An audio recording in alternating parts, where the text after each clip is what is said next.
UP में अडानी को लगा करारा झटका, लोगों की उम्मीदों पर पानी फेरना पड़ा महंगा। अब बिजली नहीं खरीदेगी सरकार, होगा करोड़ों का नुकसान। आखिर क्यों दिया इस बार सरकार ने अडानी को झटका, क्या है अंदर की खबर, जानकर दंग रह जाएंगे आप। महंगी बिजली ने लोगों का जीना इन दिनों मुहाल कर रखा है। आए दिन बिजली के दाम बढ़ते चल रहते हैं, जिससे लोगों को जेब ढीली करनी पड़ती है। लेकिन इस बीच बिजली का काम देख रहे ही अडानी ग्रुप को ऐसा झटका यूपी से लगा है, जिसकी चर्चा अब चारों ओर हो रही है। क्योंकि अडानी ग्रुप को यह झटका एक दो नहीं बल्कि करोड़ों रुपए का बताया जा रहा है। खबर है कि यूपी विद्युत नियामक आयोग ने अडानी पावर से 1500 मेगावाट बिजली खरीदने के प्रस्ताव पर तत्काल रोक लगा दी है।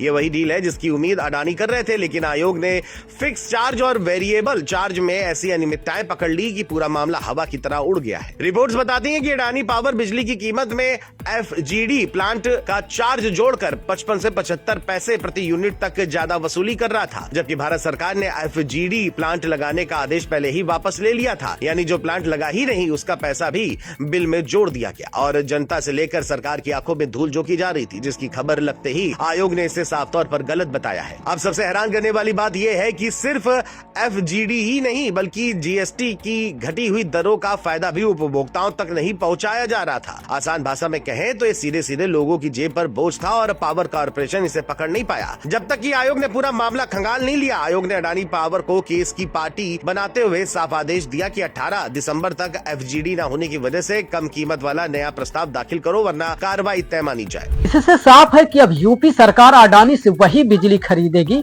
जिससे हर तरह का हिसाब किताब पारदर्शी होगा। यह आपको बता दें कि FGD यानी फ्लू गैस डिसफ्लोराइजेशन होता है, मतलब कोयला बिजली घरों में सल्फर डाइऑक्साइड कम करने के लिए ये जरूरी होता है। लेकिन जब प्लांट लगा ही नहीं फिर उसका चार्ज क्यों, यही बड़ा सवाल है जिसने यूपी के इस पूरे बिजली सौदे को रोक दिया। आयोग ने पूछा कि FGD न होने पर फिक्स कॉस्ट, वेरिएबल कॉस्ट और 1.2% ऑक्सिलरी चार्ज क्यों नहीं घटाया गया। इतना ही नहीं, कोयले पर कम हुई GST दरों का प्रभाव बिलों में क्यों नहीं जोड़ा गया, जिसका सीधा मतलब है कि अडानी ग्रुप पर गलत वसूली का आरोप लगा है और सरकार अब इसका पूरा हिसाब चाहती है। उधर बिजली उपभोक्ता का गुस्सा भी तेजी से बढ़ रहा है। यूपी बिजली संघर्ष समिति के संयोजक शैलेंद्र दुबे ने तो ये तक कह दिया है कि अडानी पावर का कंसल्टेंट थॉर्नेट वही कंपनी है जिसने पूर्वांचल दक्षिणांचल के निजीकरण में फर्जी दस्तावेज तैयार किए थे। उनका आरोप है कि इसी कंपनी की साठगांठ का फायदा उठाकर बिजली दरों में हेराफेरी की गई है। उन्होंने मांग की है कि ग्रांट थॉर्नटन द्वारा तैयार सभी निजीकरण दस्तावेज तत्काल रद्द किए जाए और बिजली निगमों का निजीकरण खत्म किया जाए। मामला अब सिर्फ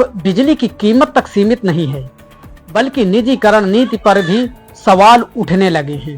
इस बीच 1912 हेल्पलाइन पर भी शिकायतों की बाढ़ आई हुई है। खबरों की माने तो अभी तक 11,494 शिकायतें लंबित है, जिनमें से 3500 से ज्यादा सिर्फ स्मार्ट मीटर से जुड़ी है। लखनऊ जैसे VIP शहर में भी 1000 से अधिक शिकायतें महीनों से लंबित पड़ी है। उपभोक्ता परिषद के अध्यक्ष अवधेश वर्मा ने कहा कि शिकायत समय पर न सुलझे तो मुआवजा देना उपभोक्ताओं का कानूनी अधिकार है। उन्होंने सवाल उठाया कि 1912 को OTP वेरिफिकेशन से कब जोड़ा जाएगा, क्योंकि फर्जी क्लोजर की शिकायतें लगातार बढ़ रही है। अब बड़ा सवाल यही है कि यूपी का ये झटका अडानी ग्रुप के लिए कितना भारी पड़ेगा, क्योंकि 1500 मेगावाट बिजली खरीद रुकना सिर्फ एक फैसला नहीं, ये करोड़ों का नुकसान कंपनी की छवि और सरकारी सौदों पर बड़ा असर डाल सकता है। अब आगे क्या होता है ये देखना होगा।